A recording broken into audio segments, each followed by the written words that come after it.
ആദ്യമായി ഈ ഒരു ടേം കേൾക്കുമ്പോൾ അല്ലെങ്കിൽ ഫെമിനിസത്തെ കുറിച്ച് നമ്മൾ ചർച്ച ചെയ്യുമ്പോൾ പലപ്പോഴും നമ്മുടെ മുമ്പിൽ അഭിമുഖീകരിക്കുന്ന ഒരു പ്രശ്നമുണ്ട്.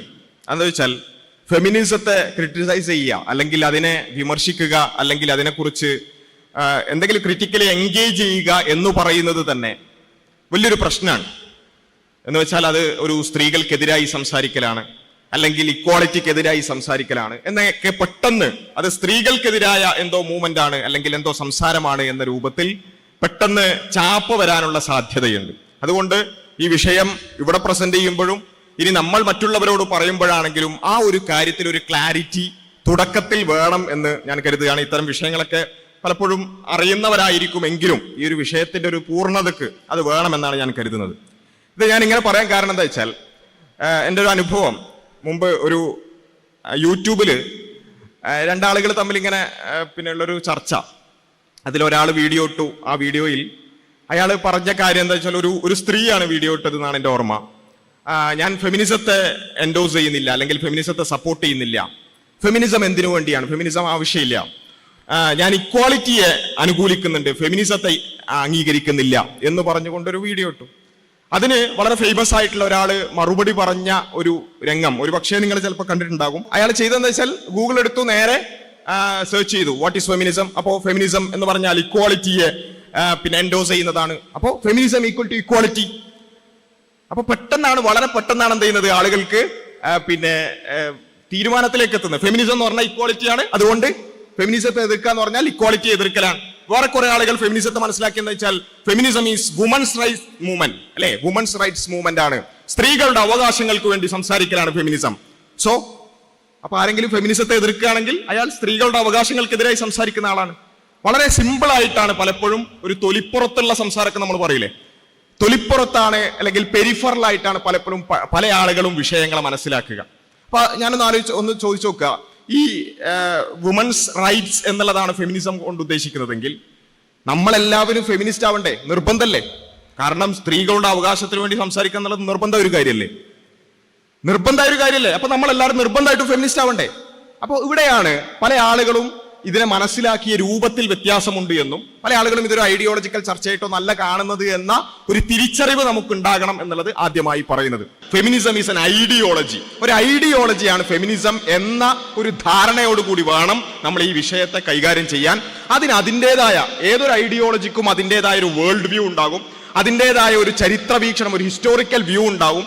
ഇതൊക്കെ അടങ്ങുന്ന ഒന്നായിരിക്കും എല്ലാ ഐഡിയോളജികളും, അതുപോലെ തന്നെ ഫെമിനിസവും. ഇത് പെട്ടെന്ന് മനസ്സിലാകാൻ ഞാൻ പൊതുവെ പറയുന്ന ഒരു ഉദാഹരണം, പിന്നെ കമ്മ്യൂണിസം എന്നുള്ളത് ഐഡിയോളജിയാണ്.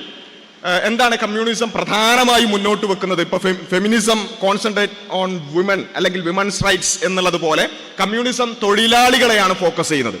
തൊഴിലാളി വർഗത്തിന്റെ അവകാശങ്ങൾ, അവരുടെ പിന്നെ ഉന്നമനം, അവരുടെ വിമോചനം, ഇങ്ങനെയുള്ള ഒരുപാട് കാര്യങ്ങളാണ് കമ്മ്യൂണിസം മുന്നോട്ട് വെക്കുന്നത്. അപ്പോ കമ്മ്യൂണിസം തൊഴിലാളികൾക്ക് വേണ്ടിയാണ് സംസാരിക്കുന്നത് എന്നതുകൊണ്ട് ആരെങ്കിലും കമ്മ്യൂണിസ്റ്റ് അല്ല എന്ന് പറഞ്ഞാൽ അയാൾ തൊഴിലാളി വിരുദ്ധനാണെന്ന് പറയാൻ പറ്റുമോ? അല്ല. അതേപോലെ പിന്നെ ഒരാൾ തൊഴിലാളികൾക്ക് വേണ്ടി നിലകൊള്ളുന്നു, അല്ലെങ്കിൽ തൊഴിലാളികളുടെ അവകാശങ്ങൾക്ക് വേണ്ടി നിലകൊള്ളുന്നു ഉള്ളത് കൊണ്ട് അയാൾ കമ്മ്യൂണിസ്റ്റ് ആവുമോ? ഇല്ല. കാരണം ഇറ്റ് ഈസ് കംപ്ലീറ്റ്ലി ഡിഫറെന്റ് ആയിട്ടുള്ള ഒരു കാര്യമാണ്. കാരണം എന്താ വെച്ചാൽ തൊഴിലാളികൾക്ക് പ്രശ്നമുണ്ട്, ദാറ്റ്സ് എ റിയാലിറ്റി, അല്ലെ? നമ്മളെല്ലാവരും അംഗീകരിക്കുന്ന ഒരു കാര്യമാണ്. നമ്മുടെ സൊസൈറ്റിയിൽ തൊഴിലാളികൾക്ക് പ്രശ്നമുണ്ട്. ഇപ്പോൾ ഉള്ളതിനേക്കാൾ വളരെ വലിയ പ്രശ്നം മുമ്പ് കാലത്ത് ഉണ്ടായിരുന്നു. ഇതൊക്കെ ഒരു യാഥാർത്ഥ്യമാണ്. അങ്ങനെ ഒരു ജെന്യുവിനായ ഒരു പ്രോബ്ലം ഉണ്ട്. ആ പ്രോബ്ലത്തിന് മനുഷ്യന്മാർ ചിന്തിച്ചുണ്ടാക്കിയ ഒരു പരിഹാരത്തിനുള്ള ഒരു രൂപമാണ് കമ്മ്യൂണിസം.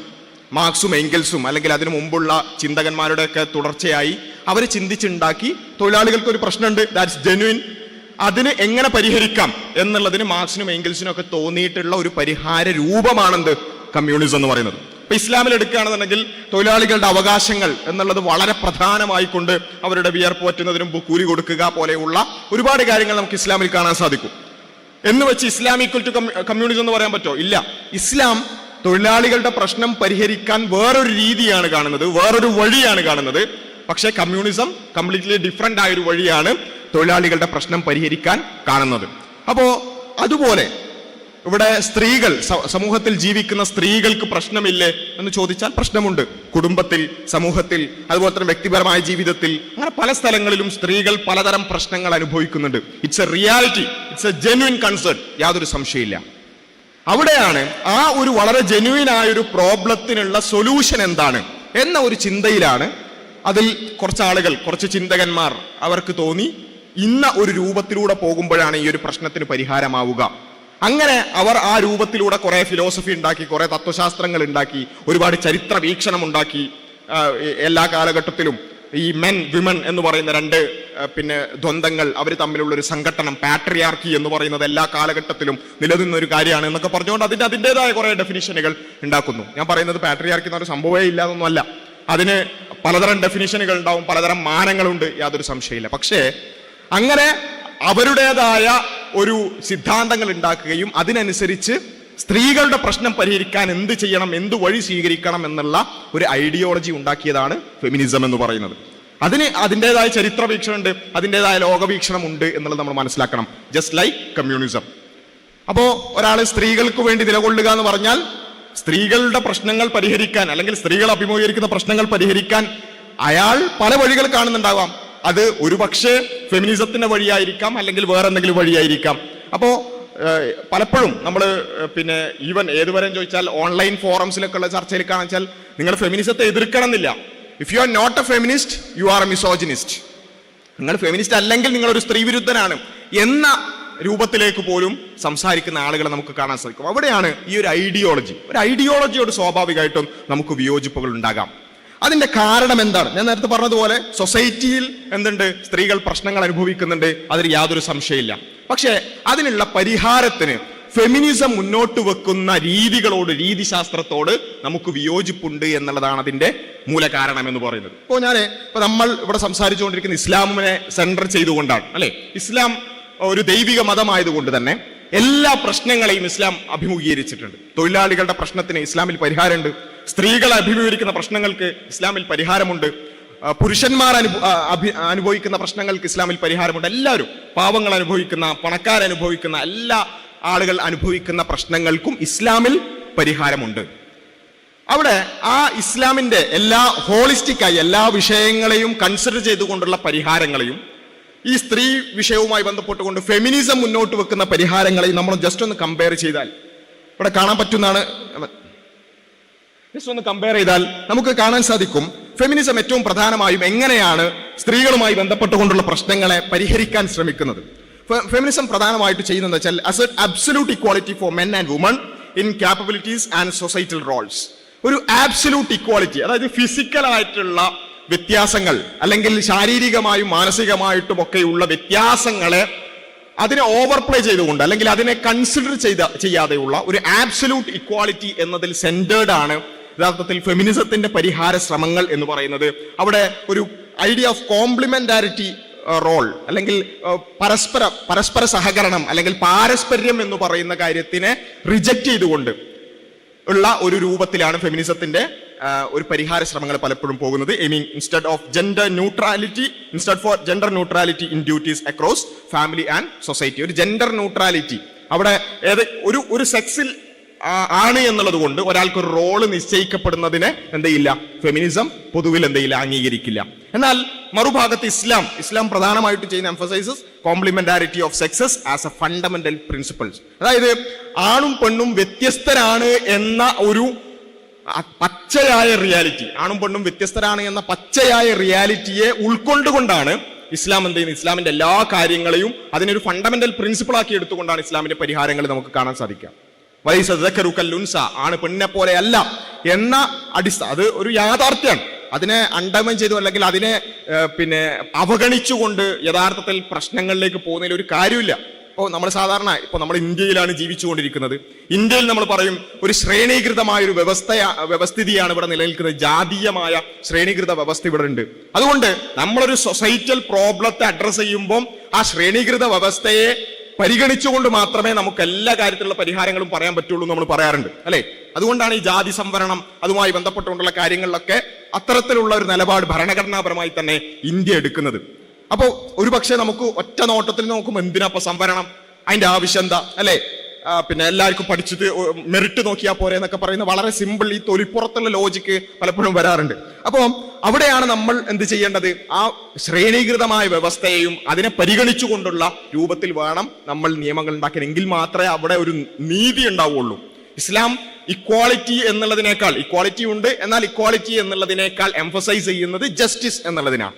അപ്പോ ആ ഒരു കാര്യം, വ്യത്യസ്തതകൾ ഉണ്ട് എന്നുള്ളതും ആ വ്യത്യസ്തതകൾ ഉള്ളത് കൊണ്ട് തന്നെ അവർക്ക് കൊടുക്കപ്പെടുന്ന റോളുകളിലും ആ വ്യത്യസ്തത പ്രതിഫലിക്കും എന്നുള്ളതുമാണ് ഇസ്ലാമിന്റെ ഫണ്ടമെന്റൽ ആയിട്ടുള്ള ഒരു പ്രിൻസിപ്പിൾ എന്ന് പറയുന്നത്.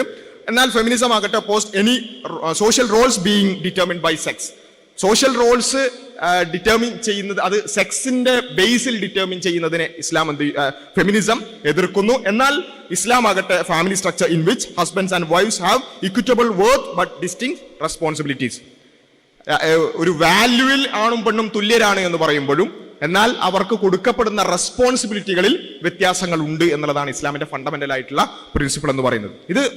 ഇത് ശരിക്കും പറഞ്ഞാൽ റിയാലിറ്റിയോട് ഏറ്റവും മാച്ച് ചെയ്ത് നിൽക്കുന്നത് ഇസ്ലാമിന്റെ ആ ഒരു കാഴ്ചപ്പാടാണ്. ജസ്റ്റ് ഒന്ന് ആലോചിച്ച് നോക്കാം. നമ്മൾ പൊതുവെ പറയുന്ന ഒരു കാര്യമാണ് ഈ റോൾസ് കൊടുക്കുക എന്ന് പറയുമ്പോൾ, പുരുഷന്മാർ തലകുത്തി നിന്നാലും ചെയ്യാൻ പറ്റാത്ത റോൾസ് സ്ത്രീകൾ ചെയ്യുന്നുണ്ട്. ഉദാഹരണം പറയുകയാണെന്നുണ്ടെങ്കിൽ പ്രസവം അല്ലെങ്കിൽ മുലയൂട്ടൽ, ഇങ്ങനെയുള്ള കാര്യങ്ങൾ എന്ത് ഇക്വാളിറ്റി പറഞ്ഞാലും എത്ര തന്നെ ഫെമിനിസം പൂത്തുലഞ്ഞാലും പുരുഷന്മാർക്ക് ചെയ്യാൻ പറ്റാത്ത ഒരു കാര്യമാണ്. അപ്പോ ഓൾറെഡി സ്ത്രീക്ക് എന്തുണ്ട്? എക്സ്ട്രാ റെസ്പോൺസിബിലിറ്റീസ് ഉണ്ട്. And that is biologically impossible for men to have that, അല്ലെ? പുരുഷന്മാർക്ക് അത് ചെയ്യാൻ പറ്റൂല, ബയോളജിക്കലി തന്നെ പറ്റാത്ത കാര്യമാണ്. അപ്പൊ ഓൾറെഡി സ്ത്രീകൾക്ക് കുറച്ച് എക്സ്ട്രാ റെസ്പോൺസിബിലിറ്റികൾ ഉള്ളത് കൊണ്ട്, ഫോർ എക്സാമ്പിൾ നമ്മൾ വേറൊരു റെസ്പോൺസിബിലിറ്റി എടുക്കുക, ഫിനാൻഷ്യൽ റെസ്പോൺസിബിലിറ്റി. ആരാണ് അധ്വാനിച്ച് കൊണ്ടുവരേണ്ടത്? ഫാമിലിയിലേക്ക് ആരാണ് വെൽത്ത് കൊണ്ടുവരേണ്ടത് എന്ന ഒരു ചോദ്യം വരുമ്പോൾ അവിടെ നമുക്ക് വേണമെങ്കിൽ ഫെമിനിസത്തിന്റെ ആ ഒരു പ്രിൻസിപ്പിൾ വെച്ചിട്ട് നമുക്ക് പറയാം, ഇക്വാളിറ്റിയാണ് വേണ്ടത്, 50-50, സ്ത്രീ പകുതി അധ്വാനിച്ചു കൊണ്ടുവരട്ടെ, പുരുഷൻ പകുതി അധ്വാനിച്ചു കൊണ്ടുവരട്ടെ എന്ന് വേണമെങ്കിൽ നമുക്ക് പറയാം. സംഭവം അവിടെ ഇക്വാളിറ്റി ഒക്കെ അവിടെ നടപ്പിലാകും. പക്ഷെ അവിടെ സംഭവിക്കുന്നത് എന്താ? ഓൾറെഡി 2 എക്സ്ട്രാ ഉത്തരവാദിത്തങ്ങൾ പുരുഷന് ചെയ്യാൻ പറ്റാത്തത് ചെയ്തുകൊണ്ടിരിക്കുന്ന സ്ത്രീ, അവളുടെ മേൽ വീണ്ടും നമ്മളൊരു 50% കൊടുക്കാൻ. പുരുഷനോ ആ 2 റെസ്പോൺസിബിലിറ്റിയും ഇല്ല, അതെന്തായാലും ചെയ്യാൻ പറ്റൂല. അപ്പോ ഇവിടെ യഥാർത്ഥത്തിൽ എന്താ സംഭവിക്കുന്നത്? സ്ത്രീക്ക് ഓൾറെഡി ഉള്ള റെസ്പോൺസിബിലിറ്റിയോട് കൂടെ ഒന്നുകൂടി വരികയാണ്, ബേർഡൻ ആവുകയാണ്. പക്ഷെ പുരുഷന് ആ 2 റെസ്പോൺസിബിലിറ്റിയും ചെയ്യാൻ പറ്റാത്തതുകൊണ്ട് അവൻ എന്തായാലും അത് ചെയ്യൂല, ആ മറ്റേതിന്റെ ഒരു 50% കുറഞ്ഞു കിട്ടുകയും ചെയ്തു. ഇവിടെ യഥാർത്ഥത്തിൽ സംഭവിക്കുന്നത് ഇവിടെ ഒരു അനീതി സംഭവിക്കാൻ. അവിടെ ഇക്വാളിറ്റി ഉണ്ട്, ശരിയാണ്, ഫിനാൻഷ്യൽ റെസ്പോൺസിബിലിറ്റി 50-50 ആക്കിയാൽ അവിടെ ഇക്വാളിറ്റി ഉണ്ട്, പക്ഷെ ജസ്റ്റിസ് ഇല്ല. ഇപ്പൊ ഞാൻ സിമ്പിളായിട്ട് മനസ്സിലാവാൻ ഒരു ഉദാഹരണം പറഞ്ഞാണ്, ഇതുപോലെ നമ്മൾ സ്ത്രീയുടെയും പുരുഷന്റെയും ജൈവികമായിട്ടുള്ള വ്യത്യാസങ്ങളെ പരിഗണിക്കാതെ ഇക്വാളിറ്റി, അബ്സല്യൂട്ട് ഇക്വാളിറ്റി കൊണ്ടുവരാൻ ശ്രമിച്ചാൽ, റോളുകളിൽ സെക്സിനെ പരിഗണിക്കാതെയുള്ള ഇക്വാളിറ്റി കൊണ്ടുവരാൻ ശ്രമിച്ചാൽ പലപ്പോഴും അത് ഇൻജസ്റ്റിസ് ആവുകയാണ് ചെയ്യുക എന്നുള്ളതാണ്. അപ്പോൾ ഫെമിനിസം അതിനൊക്കെ അവഗണിച്ചുകൊണ്ട് അവരുടെ റോളുകളെല്ലാം എല്ലാ നിലക്കുള്ള സോഷ്യൽ, എക്കണോമിക്, അതുപോലെ തന്നെ പൊളിറ്റിക്കൽ ഫംഗ്ഷൻസിൽ എല്ലാത്തിലും എന്ത് ചെയ്യണം? അവരുടെ റോൾസ് ഇന്റർചേഞ്ചബിൾ ആകുന്ന രൂപത്തിൽ, ജെൻഡർ ന്യൂട്രലായ രൂപത്തിൽ കൊണ്ടുവരണം എന്നുള്ളതാണ് ഫെമിനിസം പറയുന്നത്. എന്നാൽ ഇസ്ലാം പിന്നെ വളരെ കൃത്യമായിട്ട് നമുക്ക് എല്ലാവർക്കും അറിയുന്നത് പോലെ ഒരു ഫാമിലിയുടെ ലീഡിംഗ് റോൾ എന്ന് പറയുന്നത് അത് പുരുഷന് കൊടുക്കുകയും ഹസ്ബൻഡിന് കൊടുക്കുകയും, എന്നാൽ ഡൊമസ്റ്റിക് മാനേജ്മെന്റ് എന്ന് പറയുന്നത് അത് സ്ത്രീക്ക് കൊടുക്കുകയാണ് ചെയ്തിട്ടുള്ളത്. ഇതിന്റെ അർത്ഥം ഒരിക്കലും സ്ത്രീ അധ്വാനിക്കാൻ പാടില്ല അല്ലെങ്കിൽ ജോലിക്ക് പോകാൻ പാടില്ല എന്നൊന്നുമല്ല. സ്ത്രീക്ക് ജോലിക്ക് പോകാം, അധ്വാനിക്കാം, പണം സമ്പാദിക്കാം, ഒക്കെ ചെയ്യാം. പക്ഷേ അത് ഫാമിലിക്ക് വേണ്ടി ചെലവഴിക്കണം എന്ന് നിർബന്ധിക്കാൻ പാടില്ല, അല്ലെങ്കിൽ അതൊരു റെസ്പോൺസിബിലിറ്റി ആയിട്ട് കൊടുക്കാൻ പറ്റൂല. ഇതാണ് ഇതിന്റെ അടിസ്ഥാനം എന്ന് പറയുന്നത്. ഈ ഒരു അടിസ്ഥാനമാണ് ഏറ്റവും പ്രധാനമായിട്ട് നമ്മൾ മനസ്സിലാക്കേണ്ടത്. ഈ ഒരു വേൾഡ് വ്യൂ തമ്മിലുള്ള വ്യത്യാസം ഞാൻ ഇത്രയും പറഞ്ഞത് വെച്ച് തന്നെ ഫെമിനിസവും ഇസ്ലാമും എങ്ങനെയാണ് സ്ത്രീകളുമായി ബന്ധപ്പെട്ടുകൊണ്ടുള്ള പ്രശ്നങ്ങളെ കാണുന്നത് എന്നുള്ളതിനെ കുറിച്ച് ഏകദേശം ഒരു ധാരണ കിട്ടിയിട്ടുണ്ട്. രണ്ടും ഡിഫറെന്റ് ആയ പേഴ്സ്പെക്റ്റീവിലൂടെയാണ്, ഡിഫറെന്റ് ആയ വേൾഡ് വ്യൂസിലൂടെയാണ് കടന്നു പോകുന്നത്. ഇത് നമ്മൾ സ്ത്രീകളുമായി ബന്ധപ്പെട്ടുകൊണ്ട് സംസാരിച്ചു കൊണ്ടിരിക്കുന്ന, ചർച്ച ചെയ്യുന്ന എല്ലാ വിഷയത്തിലും ഇത് റിഫ്ലക്റ്റ് ചെയ്യുന്നതാണ് നമ്മൾ ആദ്യം മനസ്സിലാക്കേണ്ടത്. ഇപ്പോ പല കാര്യം, ഇപ്പോൾ ജെൻഡർ റോൾസ് എന്നുള്ളത് അതിലേക്ക് വരികയാണെങ്കിൽ, അതുപോലെ തന്നെ ഫിനാൻഷ്യൽ റെസ്പോൺസിബിലിറ്റി എന്ന് പറയുകയാണെങ്കിൽ, ഇക്വാളിറ്റിയുമായി ബന്ധപ്പെട്ട കൺസെപ്റ്റ്, അല്ലെ? ഇപ്പോൾ ഇസ്ലാം പറയുകയാണെങ്കിൽ ഇസ്ലാം കുറച്ചും കൂടി വാല്യൂവിലുള്ള തുല്യതയാണ് പറയുന്നത്. ആണും പെണ്ണും പടച്ചവന്റെ മുമ്പിൽ മനുഷ്യർ എന്ന നിലക്ക് ഒരുപോലെയാണ്. ഇന്നമൻ നിസാഉ ശഖാഇഖുർ റിജാൽ അല്ലെ, ആ നിലക്ക് ആണും പെണ്ണും ഒരുപോലെയാണ് എന്നുള്ള കൺസെപ്റ്റാണ് ഇസ്ലാം ഉള്ളത്. എന്നാൽ അതേ സമയത്ത് ഒരു ആബ്സല്യൂട്ട് ഇക്വാളിറ്റി ഇല്ല. വലൈസ ദക്കറു കൽ ഉൻസ. ഇതാണ് ഇസ്ലാമിന്റെ അടിസ്ഥാനപരമായ കാഴ്ചപ്പാടെങ്കിൽ ഫെമിനിസം ഇക്വാളിറ്റി പറയുമ്പോൾ അതിനെ വേറൊരു തലത്തിലാണ് എന്ത് ചെയ്യുന്നത്, ഫെമിനിസം മുന്നോട്ട് കൊണ്ടുവരുന്നത്. അപ്പൊ എല്ലാ നിലക്കും ഈ ഒരു കാര്യത്തെ നമുക്ക് എന്ത് ചെയ്യാൻ പറ്റും, ആ വ്യത്യാസങ്ങൾ വളരെ പ്രകടമായി നമുക്ക് കാണാൻ സാധിക്കും. അതുപോലെ തന്നെ ഇതിന്റെ ഭാഗമായി തന്നെ നമുക്ക് കാണാൻ പറ്റുന്ന മറ്റൊരു ഇതിൽ വളരെ പ്രധാനമായിട്ടും ഉള്ള ഒരു കാര്യമാണ് ഫാമിലിയുമായി ബന്ധപ്പെട്ടുകൊണ്ടും അതുപോലെ തന്നെ വിവാഹവുമായി ബന്ധപ്പെട്ടുകൊണ്ടുള്ള കാഴ്ചപ്പാട്. ഞാൻ പറഞ്ഞു ജെൻഡർ റോളുമായി ബന്ധപ്പെട്ട്, അതുപോലെ തന്നെ ഇക്വാലിറ്റിയുമായി ബന്ധപ്പെട്ടുകൊണ്ട്, ഫിനാൻഷ്യൽ റെസ്പോൺസിബിലിറ്റിയുമായി ബന്ധപ്പെട്ട് എല്ലാ നിലക്കും, പാട്രിയാർക്കിയുമായി ബന്ധപ്പെട്ടുകൊണ്ട് എല്ലാ മേഖലയിലും ഈ വ്യത്യാസം നമുക്ക് കാണാൻ സാധിക്കും. അപ്പോ അതേപോലെ തന്നെ മാരേജുമായി ബന്ധപ്പെട്ടുകൊണ്ടുള്ള, ഫാമിലി സിസ്റ്റവുമായി ബന്ധപ്പെട്ടുകൊണ്ടുള്ള കാഴ്ചപ്പാടിലും ഇതേപോലെ വ്യത്യാസം നമുക്ക് കാണാൻ സാധിക്കും എന്നുള്ളതാണ്. കാരണം എന്താ, ഇത് ഞാൻ ഒന്നുകൂടി ഇതിന്റെ ആ ഒരു നമ്മൾ ഒരു ആസ് എ മുസ്ലിം ഇതിനെങ്ങനെ നോക്കിക്കാണണം എന്നുള്ളത് ഒന്നുകൂടി എംഫസൈസ് ചെയ്യാണ്. ഇവിടെ വളരെ സിമ്പിളാണ്. ഒരു പ്രശ്നമുണ്ട്, ദാറ്റ് ഈസ് ജെന്യുവിൻ പ്രോബ്ലം. അതിനെ മനുഷ്യന്മാരുടേതായ രൂപത്തിൽ മനുഷ്യന്മാർ ചിന്തിച്ച് അതിനൊരു പരിഹാരം ഉണ്ടാക്കാൻ ശ്രമിക്കുന്നു. That's it, right? അപ്പോ പല പ്രശ്നങ്ങൾക്കും മനുഷ്യന്മാർ ഫെമിനിസ്റ്റ് ചിന്തകന്മാരായ ആളുകൾ, സ്ത്രീകൾ ഇന്ന പ്രശ്നങ്ങൾ അനുഭവിക്കുന്നത് കാണുന്നു.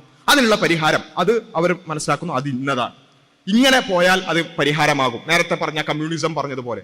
പക്ഷേ നമ്മൾ മനസ്സിലാക്കേണ്ട കാര്യം എന്താ വെച്ചാൽ മനുഷ്യന്മാരുടെ ചിന്തക്ക് പരിമിതിയുണ്ട്, ആലോചനകൾക്ക് പരിമിതിയുണ്ട്, ബുദ്ധിശക്തിക്ക് പരിമിതിയുണ്ട്. അതുകൊണ്ട് തന്നെ മനുഷ്യന് വേണ്ടി ഉണ്ടാക്കുന്ന പരിഹാരങ്ങളിലെല്ലാം അവരുടെ പരിമിതി റിഫ്ലക്ട് ചെയ്യും എന്നുള്ളതാണ്. നേരത്തെ പറഞ്ഞല്ലോ, കമ്മ്യൂണിസം മുന്നോട്ട് വന്നത് തൊഴിലാളികളുടെ പ്രശ്നം അത് ഇല്ലാതാക്കാൻ വേണ്ടിയിട്ടായിരുന്നു. തൊഴിലാളികളുടെ പ്രശ്നം തീർക്കാൻ വേണ്ടി അവരുടെ തൊഴിലാളി വർഗ സംഘാധിപത്യം എന്നൊക്കെ പറഞ്ഞുകൊണ്ടാണ് കമ്മ്യൂണിസം വന്നത്. പക്ഷെ അവസാനം എന്താ സംഭവിച്ചത് നമുക്കറിയാം. അവസാനം സംഭവിച്ചത് ലക്ഷക്കണക്കിനല്ല കോടിക്കണക്കിന് തൊഴിലാളികൾ പട്ടിണി കിടന്ന് മരിക്കുന്നിടത്തേക്കാണ് സോവിയറ്റ് റഷ്യയിലടക്കം നമ്മൾ കണ്ടിട്ടുള്ള ഒരു കാര്യം. അപ്പൊ ഇതാണ് അതിന്റെ റിയാലിറ്റി എന്ന് പറയുന്നത്. മനുഷ്യന്മാർ പ്രശ്നം പരിഹരിക്കാൻ മനുഷ്യന്മാരുടെ ബുദ്ധി വെച്ചിട്ട് അതിന് പരിശ്രമിച്ചാൽ പലപ്പോഴും പ്രശ്നം പരിഹരിക്കപ്പെടുകയല്ല ചെയ്യുക, കൂടുതൽ വഷളാവുകയാണ് ചെയ്യുക. ആ നിലക്ക് ഫെമിനിസ്റ്റുകളും ഇതേപോലെ ചിന്തിച്ചു. സ്ത്രീകൾ ഇങ്ങനെ കുറെ പ്രശ്നങ്ങൾ അനുഭവിക്കുന്നുണ്ട്, അവരിങ്ങനെ കുറെ ചിന്തിച്ചപ്പം ഒരുപാട് റീസൺസ് അതിൽ പറഞ്ഞതിൽ ഏറ്റവും പ്രധാനമായിട്ടും അവർക്ക് മനസ്സിലായ ഒരു കാര്യം എന്താ വെച്ചാൽ, സ്ത്രീകൾ ഇങ്ങനെ അടിച്ചമർത്തപ്പെടാൻ, വല്ലാതെ പ്രയാസപ്പെടാനുള്ള മൂല കാരണം എന്ന് പറയുന്നത് ഈ ഫാമിലി എന്ന് പറയുന്ന ഒരു ഇൻസ്റ്റിറ്റ്യൂഷനാണ്. അല്ലെങ്കിൽ മാരേജിലൂടെ ഒരു ഫാമിലി എന്ന് പറയുന്ന ഒരു ഇൻസ്റ്റിറ്റ്യൂഷനിലേക്ക് കടക്കുന്നതാണ് സ്ത്രീകൾ അടിച്ചമർത്തപ്പെടാനും അതുപോലെ തന്നെ അവർ വല്ലാതെ പ്രയാസപ്പെടാനും ഒക്കെ ഉള്ള മൂല കാരണം. ഇത് ഞാൻ വെറുതെ പറയുന്നല്ല, ഞാൻ കുറച്ച് കാര്യങ്ങൾ നിങ്ങൾക്ക് ഇവിടെ കാണിക്കാൻ സാധിക്കും. ഒന്ന്, സിമോൺ ഡി ബൂവർ അല്ലെ, എല്ലാവർക്കും അറിയാം, സെക്കൻഡ് സെക്സ് എഴുതിയിട്ടുള്ള സിമോൺ ഡി ബൂവർ. അവർ പറഞ്ഞൊരു കാര്യം എന്താ വെച്ചാൽ, മാരേജും അതുപോലെ തന്നെ ഫാമിലിയും ഒക്കെ, ഫാമിലി റോൾസും ഒക്കെ സ്ത്രീകളെ പ്രത്യേകിച്ചും എൻസ്ലേവ് ചെയ്യുന്നു എന്നുള്ളതാണ്. No woman should be authorized to stay at home or raise her children. Woman should not have that choice. സ്ത്രീകൾക്ക് ആ ഒരു ചോയ്സ് തന്നെ ഉണ്ടാകാൻ പാടില്ല. കാരണം അങ്ങനെ ചോയ്സ് കൊടുത്താൽ ചിലപ്പോൾ അത് സ്വീകരിച്ചെങ്കിലോ എന്ന് വിചാരിച്ചിട്ട് അങ്ങനെ മാരേജിലേക്കോ അല്ലെങ്കിൽ ഫാമിലിയിലേക്കോ ഫാമിലി റോൾസിലേക്കോ അത് ഏറ്റെടുക്കുന്ന രൂപത്തിലേക്കുള്ള ഒരു ചോയ്സ് തന്നെ കൊടുക്കാൻ പാടില്ല. അത്രത്തോളം എന്ത് ചെയ്യണം, സ്ത്രീകളെ അതിൽ നിന്നും മാറ്റി നിർത്തണം എന്നുള്ളതാണ് ഫെമിനിസ്റ്റ് ചിന്തകരായിട്ടുള്ള ആളുകൾ പറഞ്ഞിട്ടുള്ളത്. ഏതുവരെ ചോദിച്ചാൽ അവർ പറഞ്ഞൊരു കാര്യം, ഒരു ഹൗസ് വൈഫ് എന്ന് പറഞ്ഞാൽ, ഒരു വീട്ടിലുള്ള ഒരു സ്ത്രീ, വീട്ടിൽ നിൽക്കുന്ന ഒരു ഹൗസ് വൈഫ് എന്ന് പറഞ്ഞാൽ ഇറ്റ്സ് എ പാരസൈറ്റ്. ഒരു പാരസൈറ്റ് ആണ്, sucking out the strength of another. ഒരു പാരസൈറ്റ് എന്ന് പറഞ്ഞാൽ എന്താ അറിയാലോ അല്ലെ, ഒന്നിന്റെ പരാതജീവി എന്നൊക്കെ നമ്മൾ പറയും. ഒന്നിന്റെ മേലെ ഇങ്ങനെ കടിച്ചു പിടിച്ച് നിന്നിട്ട് അതിന്റെ മറ്റേതിന്റെ രക്തവും അല്ലെങ്കിൽ അതിൽ നിന്ന് എന്തെങ്കിലുമൊക്കെ വലിച്ചു എടുക്കുന്നത് പോലെയുള്ള ഒരു പാരസൈറ്റ് ആണ്. എന്ന് വെച്ചാൽ ഒരു ഹൗസ് വൈഫ് എന്ന് പറഞ്ഞാൽ ഹസ്ബൻഡിന്റെ ചെലവിലാണല്ലോ ജീവിക്കുന്നത്. അപ്പോ അതെന്താണ്, ഒരു പാരസൈറ്റിനെ പോലെ ഇങ്ങനെ കടിച്ചു തൂങ്ങി നിൽക്കുന്ന ഒരു സാധനമാണ് ഈ ഹൗസ് വൈഫ്. ഇതിങ്ങനെ പറയാൻ കാരണം എന്താ, അവര് മനസ്സിലാക്കിയത് വിവാഹത്തിലേക്ക് പോകുന്നതോടുകൂടി അല്ലെങ്കിൽ ഒരു ഫാമിലി ഇൻസ്റ്റിറ്റ്യൂഷനിലേക്ക് കടക്കുന്നതോടുകൂടി അതിന്റെ റോൾസ് എടുക്കുന്നതോടുകൂടി എന്ത് ചെയ്യാണ്, സ്ത്രീ എൻസ്ലേവ് ചെയ്യപ്പെടുകയാണ്. സ്ത്രീകൾ ഇന്ന് അനുഭവിക്കുന്ന എല്ലാ പ്രശ്നങ്ങളുടെയും കാരണം എന്താണ്, അത് ഫാമിലി സിസ്റ്റത്തിലേക്ക് പോയതാണ്. അതുപോലെ തന്നെ ബെറ്റി ഫ്രീഡൻ അവർ പറഞ്ഞൊരു കാര്യം വെച്ചാൽ, woman who adjust as house wife who grow up waiting to be just a housewife are in much danger as millions who walk to their own death in concentration camps. അല്ലെ, ഹിറ്റ്ലറിന്റെ ഒക്കെ concentration ക്യാമ്പിൽ ഒരുപാട് ആളുകൾ, ജൂതന്മാരൊക്കെ ഇങ്ങനെ നടന്നു പോകുന്ന നമ്മൾ കാണാൻ പറ്റും അല്ലെ. അവർ മരണത്തിലേക്കാണ് നടന്നു പോകുന്നത്. സ്വന്തം മരണത്തിലേക്ക് നടന്നു പോകുന്ന കോൺസെൻട്രേഷൻ ക്യാമ്പിലുള്ള ആളുകളെ പോലെയാണ് ഒരു പെണ്ണ് ഹൗസ് വൈഫ് ആവാൻ പോകുന്നുണ്ടെങ്കിൽ അല്ലെങ്കിൽ മാരേജിലേക്ക് കടന്നു പോകുന്നുണ്ടെങ്കിൽ അതെങ്ങനെയാണ്, സ്വന്തം മരണത്തിലേക്ക് നടന്നു പോകുന്നവരെ പോലെയാണ് എന്നുള്ളതാണ്. കോൺസെൻട്രേഷൻ ക്യാമ്പ് പോലെയാണ് ഒരു കുടുംബം. അതിൽ മരണത്തിലേക്ക് നടന്നു പോകുന്ന അതിലുള്ള നിവാസികളെ പോലെയാണ് സ്ത്രീകൾ എന്നുള്ളതാണ് ബെറ്റി ഫ്രീഡൻ പറഞ്ഞിട്ടുള്ള ഫെമിനിൻ മിസ്റ്റേക്ക്. നമുക്ക് ഇന്റർനെറ്റിലടക്കം PDF അടക്കം അവൈലബിൾ ആയിട്ട് വളരെ ചെറിയൊരു പുസ്തകമാണ്. അപ്പോൾ അതിൽ നമുക്ക് അങ്ങനെ കാണാൻ സാധിക്കും. അതുപോലെ തന്നെ ഷെയ്ല കോണൻ അവർ പറഞ്ഞ since marriage constitutes slavery for woman, it is clear that women's movement must concentrate on attacking this institution.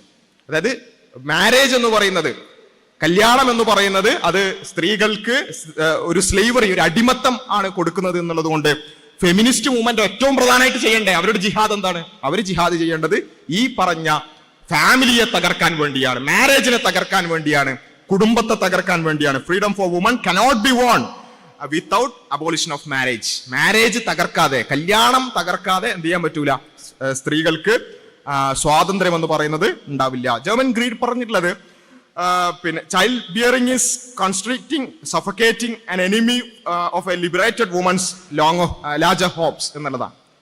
ഒരു കുട്ടി ഉണ്ടാവുക എന്ന് പറയുന്നതോടുകൂടി അവിടെ എന്ത് ചെയ്യാണ്, ഇവരൊക്കെ നിങ്ങളുടെ പേരൊക്കെ കുറച്ച് ഓർമ്മിച്ച് വെക്കണം കേട്ടോ, കുറച്ച് കഴിയുമ്പോൾ വേറെ ആവശ്യം വരാനുണ്ട്. അപ്പൊ എന്തായാലും ഇവര് പറയുന്ന കാര്യം എന്താ വെച്ചാൽ പിന്നെ കല്യാണത്തിലേക്ക് പോവുക, അതിൽ തന്നെ പെട്ടെന്ന് കുട്ടികൾ ഉണ്ടാവുക എന്ന് പറഞ്ഞാൽ കുട്ടി ഉണ്ടായതോടുകൂടി എന്ത് ചെയ്തു, അവരുടെ എല്ലാ സ്വപ്നങ്ങളും അതോടുകൂടി ഇല്ലാതാകും എന്നുള്ളതാണ് പറഞ്ഞിട്ടുള്ളത്. അതുപോലെ തന്നെ ലിൻഡ ഗോർഡൻ പറഞ്ഞിട്ടുള്ളത് nuclear family must be destroyed what ever it's ultimate meaning. The breakup of families now is N objectively revolutionary process. ഒരു വിപ്ലവം എന്താ നമ്മൾ നയിക്കേണ്ട വിപ്ലവം എന്താണ്? അത് ഈ പറഞ്ഞതുപോലെ ഫാമിലിയെ തകർക്കുക, ഫാമിലി ഇൻസ്റ്റിറ്റ്യൂഷനെ തകർക്കുക എന്നുള്ളതാണ്. ഇത് ഞാനിങ്ങനെ പറയാൻ കാരണം എന്താ വെച്ചാൽ കുറച്ച് ഞാൻ വെറുതെ പറഞ്ഞു പോകാൻ തോന്നരുത് എന്നുള്ളതുകൊണ്ടാണ് കുറച്ച് കോട്സ് ഇവിടെ പറഞ്ഞിട്ടുള്ളത്. ഓൾമോസ്റ്റ് എല്ലാ ഫെമിനിസ്റ്റ് ചിന്തകരും അവര് ഊന്നിയിട്ടുള്ള ഒരു കാര്യമാണ് വിവാഹം എന്ന് പറയുന്ന ഇൻസ്റ്റിറ്റ്യൂഷൻ അതിനെ തകർക്കണം. അതിനെ തകർക്കാതെ നമുക്ക് എന്ത് ചെയ്യാൻ പറ്റില്ല. നമ്മൾ ഉദ്ദേശിക്കുന്ന കിനാശേരി നടക്കാൻ പോകുന്നില്ല. നമ്മൾ ഉദ്ദേശിക്കുന്ന ഫ്രീഡം, ആ ഒരു ഹാപ്പിനെസ് അതിലേക്ക് എത്താൻ പോകുന്നില്ല. Robin Morgan sisterhood is powerful എന്ന് പറയുന്ന പുസ്തകത്തിൽ പറഞ്ഞത്, we can destroy inequities between men and woman until we destroy marriage. ഇത് ഒരുപാട് കാണാൻ സാധിക്കും. അതുപോലെ തന്നെ Mary Jo Bane, in order to raise children with equality we must take them away from families and communally raise them. കുട്ടികളിൽ ഈ പറഞ്ഞ equality ഒക്കെ ഉണ്ടാക്കണം എന്നുണ്ടെങ്കിൽ അവരെന്ത് ചെയ്യണം, ഫാമിലിയിൽ നിന്നും മാറ്റിയിട്ട് അവരെ കമ്മ്യൂണലി സാമൂഹികമായിട്ട് വളർത്താനുള്ള സാഹചര്യങ്ങൾ. ചില കുട്ടികളെ ഫാമിലിയിൽ വളർത്താൻ പോലും പാടില്ല. സ്ത്രീകൾ ഒരിക്കലും മാരേജിലേക്ക് കടക്കാൻ പാടില്ല. ഹൗസ് വൈഫ് ആവുക എന്ന് പറയുന്ന ഒരു തീരുമാനം എന്ന് പറയുന്നത് ഒരു കോൺസെൻട്രേഷൻ ക്യാമ്പിലേക്ക് നടന്നു കിടക്കുന്നത് പോലെയാണ്. ഇത് ഒരുപാട് കാണാൻ സാധിക്കും. ഒരുപാട് പുസ്തകങ്ങൾ തന്നെ ഞാൻ നേരത്തെ പറഞ്ഞ ഫെമിനിൻ മിസ്റ്റേക്ക്, ബെറ്റി ഫ്രീഡന്റെ ഫെമിനിൻ മിസ്റ്റേക്ക്, അതിൽ അവർ പറഞ്ഞ ഇതിനെ ഈ ഒരു പ്രോബ്ലത്തെ വിശേഷിപ്പിക്കുന്നത് തന്നെ the problem that has no name എന്നുള്ളതാണ്. The problem that has no name. അപ്പോ അതേപോലെ തന്നെ ദ ഡയലക്റ്റിക് ഓഫ് സെക്സ്, അതിൽ അവർ പറഞ്ഞ പിന്നെ ഷുലൈമിത്ത് ഫയർസ്റ്റോൺ പറഞ്ഞിട്ടുള്ള ഒരു കാര്യം എന്താ വെച്ചാൽ ഈ പ്രശ്നം, അതായത് ചൈൽഡ് ബിയറിംഗുമായിട്ട് ബന്ധപ്പെട്ടുള്ള പ്രശ്നം, അത് പിന്നെ പരിഹരിക്കാൻ നമുക്കുള്ള ഒരു വഴി എന്ന് പറഞ്ഞാൽ നമ്മൾ ആർട്ടിഫിഷ്യൽ റീപ്രൊഡക്ഷൻ മെത്തേഡ്സ്, ആർട്ടുകൾ നമ്മൾ പറയുമല്ലോ, അപ്പൊ ആർട്ടിഫിഷ്യൽ റീപ്രൊഡക്ഷൻ മെത്തേഡ്സ് നമ്മൾ എടുക്കണം. അങ്ങനെ പിന്നെ ടെസ്റ്റ് ട്യൂബ് ബേബികളെയും അങ്ങനെയൊക്കെ കൊണ്ട് എങ്ങനെങ്കിലൊക്കെ സ്ത്രീകളുടെ ഭാഗത്തു നിന്നും ഈ ചൈൽഡ് ബിയറിംഗും അവരെ വളർത്തലുമായി ബന്ധപ്പെട്ടുള്ള കാര്യങ്ങളൊക്കെ മാറ്റണം. അങ്ങനെ മാത്രമേ സ്ത്രീകളെ വിമോചിപ്പിക്കാൻ പറ്റുള്ളൂ എന്നുള്ളതാണ്. അപ്പൊ ഇങ്ങനെയുള്ള ഒരുപാട് പുസ്തകങ്ങൾ, ദ സെക്ഷൽ കോൺട്രാക്ട്, ഞാൻ ഓരോന്നും പറയുന്നില്ല, ദ അബോളിഷ് ദ ഫാമിലി, അതുപോലെ തന്നെ ദ ബേബി ട്രാപ്പ്, ഒരു ട്രാപ്പാണ് അല്ലെ, കുട്ടി ഉണ്ടാവുക എന്ന് പറഞ്ഞാൽ അതൊരു ട്രാപ്പാണ് എന്നുള്ളതാണ്. അതേപോലെ തന്നെ ഏതുവരെയും ചോദിച്ചാൽ ഈ റാഡിക്കൽ ഫെമിനിസ്റ്റുകൾ പറഞ്ഞ് അവസാനം ഇവിടെ എത്തിയെന്ന് ചോദിച്ചാൽ ദ ലെസ്ബിയൻ നേഷൻ എന്ന് പറയുന്നതിൽ അവർ പറഞ്ഞതെന്ന് വെച്ചാൽ ഒരു ആണിന്റെ കൂടെ, ഇനി കല്യാണം കഴിക്കണം തന്നില്ല, ആണിന്റെ കൂടെ നിങ്ങളൊരു റിലേഷൻഷിപ്പിൽ ഏർപ്പെട്ടാൽ തന്നെ തീർന്നു. പിന്നെ നിങ്ങൾക്ക് എന്ത് ചെയ്യാൻ പറ്റൂല, ഫെമിനിസ്റ്റുകൾ സ്വപ്നം കാണുന്ന കിനാശേരിയിലേക്ക് എത്താൻ പറ്റൂല. അതുകൊണ്ട് ലെസ്ബിയൻ ഈസ് ദ സൊല്യൂഷൻ. സ്ത്രീകളെ തന്നെ ഇണയായി സ്വീകരിക്കുക എന്നതാണ് സൊല്യൂഷൻ. മാരേജും അല്ല, അതിനപ്പുറത്ത് പിന്നെ മാരേജ് ഇല്ലാതെ എങ്ങനെങ്കിലും പിന്നെ പ്രേമബന്ധങ്ങളോ അങ്ങനെയൊക്കെ അതും പറ്റൂല. ആണുണ്ടെങ്കിൽ തന്നെ തീർന്നു. അതുകൊണ്ട് എന്ത് ചെയ്യണം, സ്ത്രീകളെ മാത്രം ഇണകളായി സ്വീകരിക്കുക. ഒരു നിലക്കും ആണിനെ അടുപ്പിക്കാൻ പറ്റൂല, ആണിനെ ഒരു ഇണയായി സ്വീകരിക്കാതിരിക്കുക. അതുകൊണ്ട് lesbian nation, lesbianism is A solution എന്ന് പറയുന്ന അവസ്ഥയിലേക്ക് അടക്കം നമുക്ക് കാണാൻ പറ്റും. അപ്പോൾ ഞാനിത് ഇങ്ങനെ കാണിക്കാൻ കാരണം എന്താ ചോദിച്ചാൽ, എന്തുകൊണ്ടാണ് നമ്മൾ ഒരുപക്ഷെ ചിന്തിക്കും ഒരു ഫെമിനിസം അത് കുഴപ്പമില്ലല്ലോ എന്നൊക്കെ ചിന്തിക്കുന്ന ആളുകളൊക്കെ ഒരുപക്ഷെ ചിന്തിക്കും, ഞാൻ അങ്ങനെയൊന്നും പറയുന്നില്ലല്ലോ, ലെസ്ബിയനിസം വേണം അല്ലെങ്കിൽ ഫാമിലിയെ തകർക്കണം, എന്റെ കുടുംബം നാളെ തീയിടണം എന്നൊന്നും ഞാൻ പറയുന്നില്ലല്ലോ. ഇതൊക്കെ പല ആൾക്കാരുടെ അഭിപ്രായമാണല്ലോ എന്ന് ചിലപ്പോൾ നമുക്ക് തോന്നിയേക്കാം. പക്ഷേ എന്തുകൊണ്ടാണ് ഇത്തരത്തിലുള്ള സൊല്യൂഷൻസിലേക്ക് അടക്കം ഇവർക്ക് ചിന്തിക്കേണ്ടി വരുന്നത്? That's their world view. അവരുടെ വേൾഡ് വ്യൂ അവരെ പഠിപ്പിച്ചിരിക്കുന്നത് അങ്ങനെയാണ്. കാരണം ഇവിടെ ആണും പെണ്ണും തമ്മിൽ എപ്പോഴും ഒരു എന്താ പറയുക, ഒരു യുദ്ധസമാനമായ ഒരു സാഹചര്യമാണ് ഉള്ളത്. പുരുഷൻ എപ്പോഴും സ്ത്രീയെ അടിച്ചമർത്താൻ വെമ്പി നിൽക്കുകയാണ് എന്നുള്ളത് കൊണ്ട് തന്നെ അവര് വിശ്വസിക്കുന്ന, അവരുടെ വിശ്വാസത്തിൽ ഈമാൻ ഉള്ളതുകൊണ്ടാണ് അവരിങ്ങനെയൊക്കെ പറയുന്നത്. നല്ല ഈമാൻ കൂടിയ ആൾക്കാരാണ് ഇവരൊക്കെ. ഈ lesbian is the solution, lesbianism is the solution എന്നൊക്കെ പറയുന്ന ആൾക്കാർ ഫെമിനിസത്തിൽ അത്രയും ഈമാൻ കൂടിയ ആൾക്കാരാണ്. അവരെന്താ പറയുന്നത്? കാരണം അവർ വിശ്വസിക്കുന്ന ഫെമിനിസം പ്രകാരം ഒരു പുരുഷന്റെ അല്ലെങ്കിൽ പുരുഷന്റെ കൂടെ എന്ത് ചെയ്യാൻ പറ്റില്ല, ഒരു നല്ലൊരു റിലേഷൻഷിപ്പ് കൊണ്ടുപോകാൻ പറ്റൂല.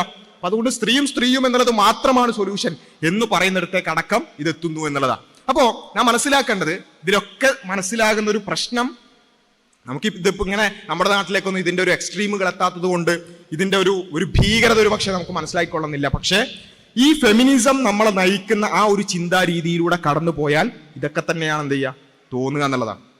ഒരുപക്ഷെ നമ്മുടെ അക്കാഡമിക്സിന്റെ ഭാഗമായി അല്ലെങ്കിൽ പിന്നെ നമ്മൾ ലിറ്ററേച്ചർ പഠിക്കുമ്പോൾ അവിടെ ഇവിടെയും കുറച്ച് ഫെമിനിസം പഠിക്കും, അല്ലെങ്കിൽ അതിന്റെ കുറച്ച് ബേർഡൻസ് ആയിരിക്കും നമ്മുടെ മനസ്സിലുണ്ടാവുക. അത് നമ്മൾ എക്സ്പ്ലോർ ചെയ്ത് അതിൽ നന്നായി ആ ഒരു വേൾഡ് വ്യൂ നമ്മൾ പൂർണ്ണമായിട്ട് സ്വീകരിച്ചാൽ ഇത്തരത്തിലടക്കമുള്ള ചിന്തകളായിരിക്കും നമുക്ക് ഉണ്ടാവുക എന്നുള്ളതാണ് ഒന്നാമതായി നമ്മൾ മനസ്സിലാക്കേണ്ടത്. ഞാൻ കൂടുതൽ നീട്ടുന്നില്ല. പിന്നെ ഇതാണ് അവർ പറഞ്ഞു വന്നത്. പൊതുവിൽ ഞാൻ കുറേ പുസ്തകങ്ങൾ കാണിച്ചെന്ന് വെച്ചാൽ എല്ലാം ഇങ്ങനെ കോട്ട് ചെയ്യാൻ വേണ്ടിയിട്ടല്ല, ഇത്രയേറെ വ്യാപകമായി പിന്നെ ബെറ്റി ഫ്രീഡൻ അടക്കം അതുപോലെ തന്നെ സിമോൺ ഡി ബൂവർ അടക്കം എല്ലാ ഫെമിനിസ്റ്റ് ചിന്തകരായ ബഹുഭൂരിപക്ഷം ആളുകളും ഇങ്ങനെ ഫാമിലിയെ തകർക്കണം, അതുപോലെ തന്നെ പിന്നെ മാരേജ് പാടില്ല, മാരേജിനെ തകർക്കണം, അത് തകർക്കാതെ ഇക്വാളിറ്റി ഉണ്ടാവില്ല, ഇങ്ങനെയൊക്കെ നിരന്തരം പറയുന്നു എന്നുള്ളത് നമുക്ക് ബോധ്യപ്പെട്ടല്ലോ. എന്നാൽ ഈ പറഞ്ഞ ആളുകൾ, ഈ പറഞ്ഞ ഫെമിനിസ്റ്റ് ചിന്തകന്മാരായ ആളുകളുടെ തന്നെ കുറച്ച് കഴിഞ്ഞാൽ, ഇവരൊക്കെ മനുഷ്യന്മാരാണല്ലോ, ഇവരൊക്കെ ഇങ്ങനെ ഭയങ്കരമായ വിപ്ലവം ഇങ്ങനെ ചോര തിളച്ച് നിൽക്കുമ്പോൾ ഇതൊക്കെ ഇങ്ങനെ എഴുതി പിന്നെ ഓരോ പുസ്തകങ്ങൾ എഴുതിയ വർഷങ്ങളൊക്കെ നമ്മൾ കണ്ടല്ലോ. അപ്പോൾ ആ ഒരു അവരുടെ ചോരത്തളപ്പിൽ ഇങ്ങനെയൊക്കെ എഴുതിയതിന് ശേഷം കുറച്ച് കാലം അവർ ശരിക്കും മനുഷ്യനായിട്ട് ഇങ്ങനെ ജീവിക്കുമല്ലോ മനുഷ്യരായിട്ട്. അങ്ങനെ ജീവിച്ച് കുറച്ച് മുന്നോട്ട് പോയപ്പോൾ പിന്നെ നമ്മൾ കാണുന്ന കുറച്ച് കാര്യങ്ങൾ, അതായത് ഒന്നാമത് ഞാനിപ്പം ബെറ്റി ഫ്രീഡനെ തന്നെ എടുക്കാം അല്ലെ. നേരത്തെ അത്രയും സ്ട്രോങ് ആയിട്ടാണ് അവർ എന്ത് ചെയ്തിട്ടുള്ളത്, ഫെമിനിൻ മിസ്റ്റീക്കിലൊക്കെ കുടുംബത്തെയും വിവാഹത്തെയൊക്കെ കടന്നാക്രമിച്ചിട്ടുള്ളത്. ബെറ്റി ഫ്രീഡൻ അവരുടെ ദ സെക്കൻഡ് സ്റ്റേജ് എന്ന് പറയുന്ന ഒരു പുസ്തകം പിന്നെ എഴുതുന്നത്. ഫെമിനിൻ മിസ്റ്റീക്ക് ആണ് വളരെ ഫേമസ് ആയിട്ടുള്ള പുസ്തകം. നമുക്ക് എല്ലാവർക്കും ഇന്റർനെറ്റിലൊക്കെ ജസ്റ്റ് അടിച്ചു നോക്കിയാൽ ഫെമിനിസ്റ്റ് മിസ്റ്റീക്കിന്റെ PDF കിട്ടും. ഞാൻ ഇതുമായി ബന്ധപ്പെട്ടുള്ള ഒരു പുസ്തകം വായിച്ചതിന് ശേഷം അതിൽ ഈ സെക്കൻഡ് സ്റ്റേജ് ഇങ്ങനെ കോട്ട് ചെയ്തിട്ട് ഞാൻ കുറെ സെർച്ച് ചെയ്ത് നോക്കി, ഈ സെക്കൻഡ് സ്റ്റേജിന്റെ PDF കിട്ടുമോ. ഇവർ രണ്ടാമത് എഴുതിയ ഇവരുടെ ലേറ്റസ്റ്റ് വർക്ക് അതാണല്ലോ കൂടുതലായിട്ടും അവൈലബിൾ ആകേണ്ടത്. പക്ഷെ അത് പലപ്പോഴും കിട്ടുന്നില്ല. ആർക്കെങ്കിലും കിട്ടുകയാണെങ്കിലും ഒന്ന് അയച്ചു തരണം എന്നുള്ളത് പ്രത്യേകം പറയാം. സെക്കൻഡ് സ്റ്റേജ് എന്ന് പറയുന്ന അവരുടെ പുസ്തകം, ആ പുസ്തകത്തിൽ അവര് ഇത് മൊത്തം തൗബ ചെയ്യാണ്. അവർ ഈ മുമ്പ് പറഞ്ഞു പോയ ഫാമിലിയുമായി ബന്ധപ്പെട്ടുകൊണ്ട്, മാരേജുമായി ബന്ധപ്പെട്ടുകൊണ്ട് അവർ പറഞ്ഞു പോയ കാര്യങ്ങൾ അത് മൊത്തം തൗബയാണ്. അതിന്റെ കാരണം നമുക്ക് വായിക്കാൻ സാധിക്കുന്നത് വെച്ചാൽ, ഇവരിങ്ങനെ പ്രചരിപ്പിച്ചു ഒരുപാട് സ്ത്രീകൾ, എന്നാ പിന്നെ ഞാൻ അങ്ങോട്ട് ലിബറേറ്റ് ചെയ്ത് കളയാന്നുള്ള നിലക്ക് പിന്നെ വിവാഹമൊക്കെ മാറ്റി കരിയറിസത്തിൽ കൂടുതൽ ഊന്നിക്കൊണ്ട് കരിയറിന്റെ പിന്നാലെ പോവുകയും, അല്ലെങ്കിൽ വിവാഹവും കുടുംബമൊക്കെ മാറ്റിവെച്ചുകൊണ്ട്, അതുപോലെ തന്നെ കുട്ടികൾ അത് വേണ്ടാൻ തീരുമാനിച്ചുകൊണ്ടൊക്കെ ഒരുപാട് ആളുകൾ വെസ്റ്റേൺ ലോകത്ത് ഒരുപാട് ആളുകൾ അങ്ങനെ മുന്നോട്ട് പോയി അവർക്ക് പിന്നെ അവരുടെ ഭാഗത്ത് നല്ല കുറെ ഫീഡ്ബാക്സ് ഇവർക്കൊക്കെ കിട്ടുകയാണ്. ഇവരൊക്കെ ഇതിന്റെ നേതാക്കന്മാരാണല്ലോ. അവരുടെ ഭാഗത്ത് നല്ല ഫീഡ്ബാക്സ് കിട്ടിയത് എന്താണെന്ന് ചോദിച്ചാൽ, ഇങ്ങനെ ഞങ്ങൾ ജീവിച്ചതോടുകൂടി ഞങ്ങൾക്ക് ഉള്ള സമാധാനവും പോയി, അതുപോലെ തന്നെ ഞങ്ങൾ യഥാർത്ഥത്തിൽ ലിബറേറ്റ് ചെയ്യപ്പെടുകയായിരുന്നില്ല എന്നൊക്കെ പറഞ്ഞുകൊണ്ട് ഒരുപാട് ഫീഡ്ബാക്സ് കിട്ടി. ഇവർക്കും അത് ബോധ്യപ്പെട്ടതോടുകൂടി ഇവർ പറഞ്ഞതനുസരിച്ച് she criticise extremist excess of feminist who disparage marriage and motherhood. അതിനൊക്കെ എതിർത്ത അതൊരു എക്സ്ട്രീമിസം ആയിപ്പോയി, അല്ലെങ്കിൽ എക്സ്ട്രീമിസ്റ്റ് ആയിട്ടുള്ള അത്തരത്തിലുള്ള ചിന്താഗതികൾ മാറ്റണം. അതുപോലെ തന്നെ ഫെമിനിസത്തിന്റെ അടുത്ത ഫേസുകൾ, it should embrace family life alongside കരിയറിന്റെ കൂടെ ഫാമിലിയെ കൂടി ഉൾക്കൊള്ളിക്കണം. ഇതൊക്കെ നമ്മൾ ഫെമിനിസ്റ്റുകൾക്ക് മറുപടി പറയുന്നല്ല, ഫെമിനിസ്റ്റുകൾ തന്നെ എഴുതുന്നതാണ്.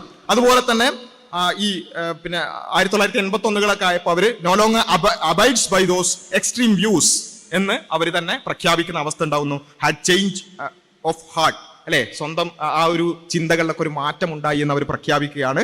എന്നിട്ട് ഏതുവരെയും ചോദിച്ചാൽ അവർ പറയാണ്, ഈ കുട്ടികൾ ഉണ്ടാവുക എന്നുള്ളതിന് അവർ വിശദീകരിക്കുന്നത് വെച്ചാൽ the profound human impulse to have children എന്നാണ്.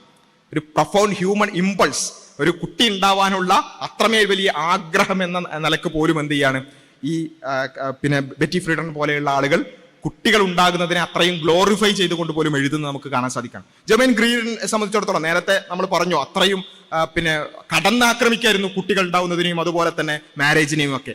അപ്പോൾ അവര് 1990-കളിൽ പറഞ്ഞ ഒരു കാര്യം എന്ന് വെച്ചാൽ regret about never having children എന്നാണ്. ഞാൻ ഇപ്പം എൻ്റെ ജീവിതത്തിന്റെ അവസാനത്തിലേക്ക് എനിക്ക് എന്ത് ചെയ്യാണ്, കുട്ടികളില്ലാത്തതിന്റെ പേരിൽ ഞാൻ റിഗ്രറ്റ് ചെയ്യുന്നു. I was desperate for a baby and I have the medical bills to prove it. എനിക്കൊരു കുട്ടി ഉണ്ടാവാൻ അത്രയും ഡെസ്പറേറ്റ് ആണ്, എനിക്കത് അതിനു വേണ്ടിയുള്ള എൻ്റെ ശ്രമങ്ങൾക്ക് തെളിവായിട്ട് എൻ്റെ കയ്യിൽ മെഡിക്കൽ ബിൽസ് പോലും ഉണ്ട് എന്നുള്ളതാണ്. അപ്പം അവർ പറയാണ് I still have pregnancy dreams എന്നാണ്. എനിക്ക് ഇപ്പോഴും ഒരു കുട്ടി ഉണ്ടാവുന്ന ഒരു പ്രഗ്നൻസി എന്ന് പറയുന്ന ഒരു ഡ്രീം ആയിട്ട് എൻ്റെ ഉള്ളിലുണ്ട്, അല്ലെ.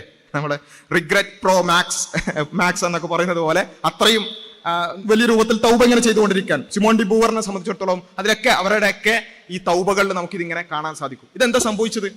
മനുഷ്യന്മാർ സ്ത്രീകളുടെ പ്രശ്നത്തിന് ഒരു പരിഹാരം ഉണ്ടാക്കാൻ ശ്രമിച്ചു. അവർ പറഞ്ഞു ഫാമിലി വേണ്ട, കുടുംബം വേണ്ട, മൊത്തം പ്രശ്നമാണ് എന്ന് പറഞ്ഞു. അവര് തന്നെ ജീവിച്ച് അവരുടെ ജീവിതത്തിന്റെ അവസാനത്തിലേക്ക് എത്തുമ്പോൾ അവര് തന്നെ മനസ്സിലാക്കുകയാണ് ഞങ്ങൾ പറയുന്നത് പോലെ അല്ല, ഇതിന് വേറെയും കുറെ തലങ്ങളുണ്ട്. ഒരു മനുഷ്യനെ സംബന്ധിച്ചിടത്തോളം ഒരു കരിയറിന്റെ പിന്നാലെ പോവുക അല്ലെങ്കിൽ നമ്മൾ ഈ പറയുന്ന ഇക്വാളിറ്റിയിലേക്ക് നടന്നെടുക്കുക എന്നത് മാത്രമല്ല, ഒരു മനുഷ്യനെ സംബന്ധിച്ചിടത്തോളം മറ്റു പലതും ഉണ്ട്.